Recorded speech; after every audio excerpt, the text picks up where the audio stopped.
Shitcase Cinema. On the Shitcase Cinema. Oh, it's the Shitcase Cinema. Get her out of here. The Relic is something of a hidden gem, which not many people seem to know about, which is a shame because it's a decent horror movie. Tom Sizemore and Penelope Ann Miller star as a cop and a scientist respectively, and then there's the Relic. So how can a relic cause any problems when it's a lump of stone?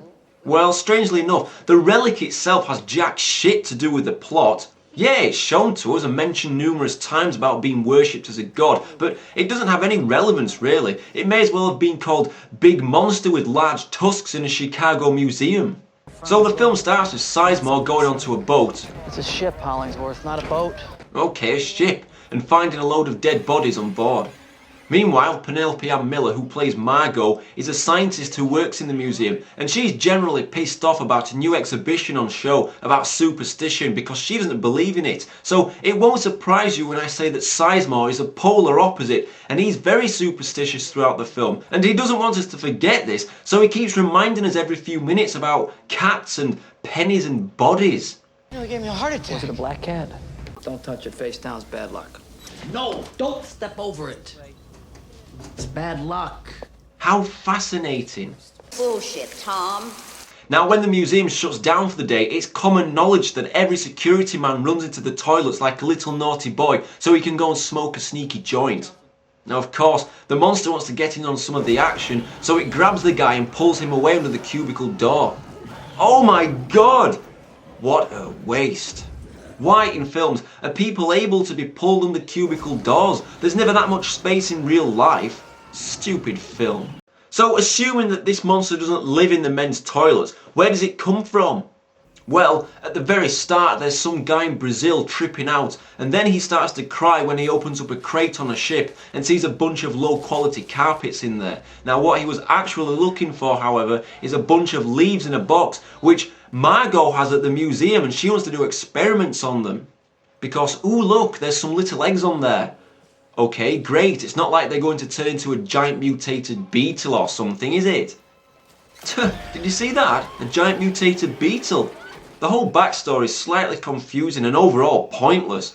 Now it's times like this, I'd actually need some scientific help on the matter to explain it, so it's time to wheel out Professor Bruce from the dungeon.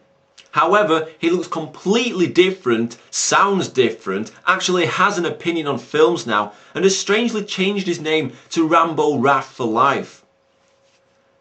He's just some random guy. Ultimately, it's these leaves that I guess you feed on and sort of turn them into this fucked up monster. But you find out later that it's actually originally human. But it's basically a monster in the museum. Simple story, other than that fucking leaf thing.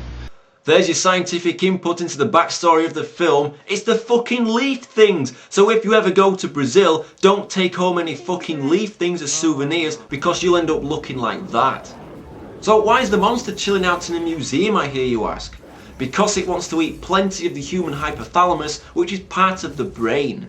Now the funny thing is, this beast is fucking huge, yet it somehow manages to go unseen and unheard for ages, and it even somehow manages to tiptoe up on its victims without them even knowing.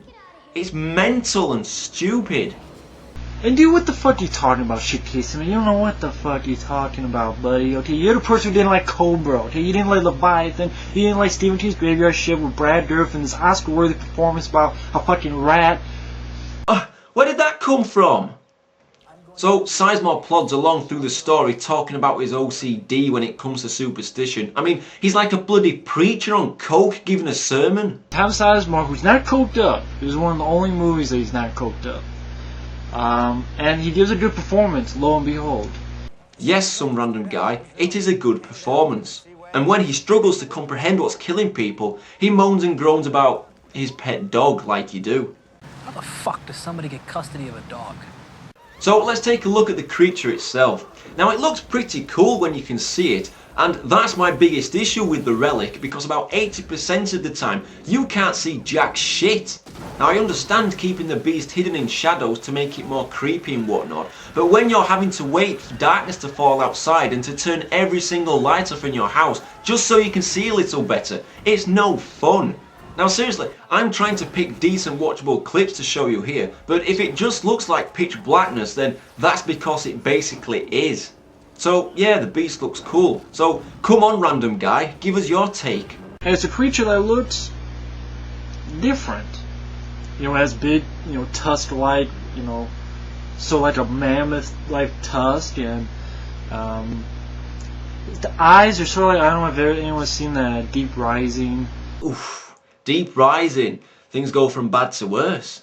So, moving on, Margot decides to take a look at the new exhibition before it opens, hears some strange sounds following her, so naturally runs off to the toilets to smoke a crafty little joint like the security man did.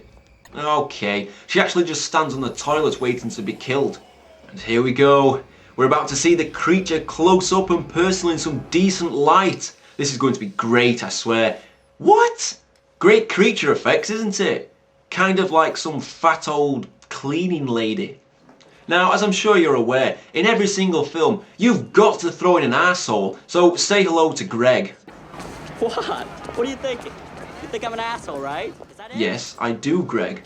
Who's fucking such a prick. You know, you probably, you know, this guy is such a tight ass. You put a coal up his ass with a twisted guy diamond. You know, this guy's a loser, and I'm a loser, and we can smell our own kinds. So it's like, man, you know, this guy should die. Now he's constantly worming his way around trying to get a grant ahead of Margot. So later on in the film, when a small group of people are trapped inside the museum and the creature pops up, you cheer it on in the hope that it kills Greg. But if I were in the museum, I'd have killed that fucking annoying asshole before that monster even got a chance to get to him. See, that's another example of the creature. Is it even fitting to remotely call it the Relic?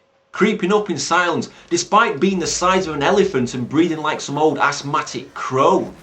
So, to add to the tally of deaths that the creature racks up, the police enter some tunnels underneath the museum and shoot a hobo. There's no reason really, they just decide they want to shoot a hobo for a laugh, and why not? Now, once the show gets underway, the creature starts dropping dead bodies at people, so everybody freaks out and runs into glass cabinets, doors, and launch themselves down the steps, just for the fun of it. Now the security men decide, just for shits and giggles, to lock all the doors, thus trapping a few people inside, including the asshole, but we already know what happens to him. Eventually, the armed police decide to break into the museum one by one, and are killed one by one. Now, it's a really cool sequence in all fairness. Let's check it out. Ooh, my friend's had his head pulled off.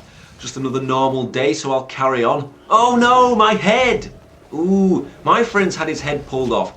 Just another normal day, so I think I'll carry on. Oh no! My legs have been pulled off because that's where I store my hypothalamus gland. Ah! I remember first time for a second I thought he was going to go, no! You know, like Darth Vader and Revenge of the Shit. No, Sith, sorry.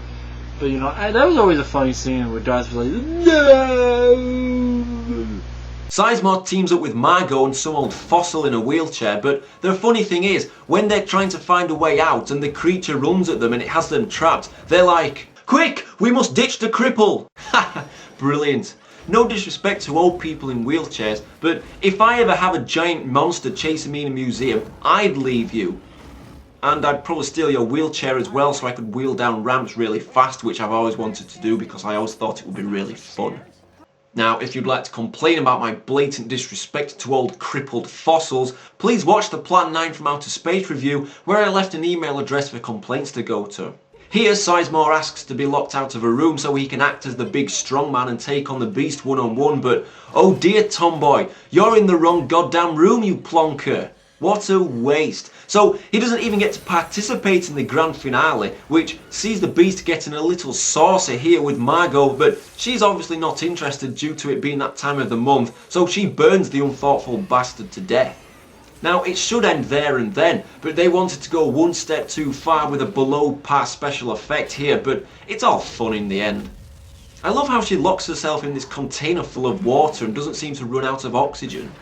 And that's basically the Relic done. Although, not before Tomboy preaches again about lucky pennies. I really enjoy this film. I mean, if I made a top 50 horror films, this would be on it. Because it does its job. It's a monster in a museum. The director knows that you shoot a lot of it in low lighting and shadows. And that's my biggest issue with The Relic, because about 80% of the time, you can't see jack shit. Amazing. 7 out of 10.